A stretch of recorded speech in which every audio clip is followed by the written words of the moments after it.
好多人都誤會咗啊，食人奶係冇風嘅，的而且確。如果你食得啱嘅話，如果食個位唔啱就有機會有風啦，或者其他原因都會導致有風啦。啲風係因為你換片嘅時候佢喊走出嚟啦，佢嗌你，你唔應佢，有一陣風啦。所以點解成日叫你哋唔好由佢喊呢？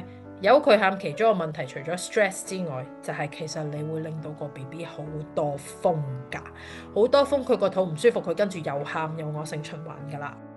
咁另外一個多風嘅原因，其實係因為佢哋啲腸咧仲係好早期嘅，咁所以佢哋咧嗰個喐動情況咧唔係真係咁好，令到佢排氣唔係真係排得咁好嘅，所以咪成日有肚風咯。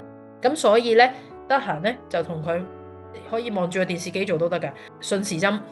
同佢做翻個按摩，慢慢捽就得噶啦。嗰個力度咧，大概係你自己洗面嗰個力，着衫唔着衫嚟捽都冇所謂嘅。其實純粹想刺激佢條腸咧，去喐翻好啲，咁佢慢慢咪可以放屁，放咗啲氣，或者佢可以翻啲氣，就唔使你特登去 burp 佢咯。但係 in between 你想 burp 都冇問題嘅，你驚嘈醒佢啫嘛，最主要係咪先？咁你咪輕輕力咁樣拍下佢咯，就唔使真係咁樣。我哋平時教你掃風嗰種咧，咪輕輕力拍下拍下拍下佢都會出。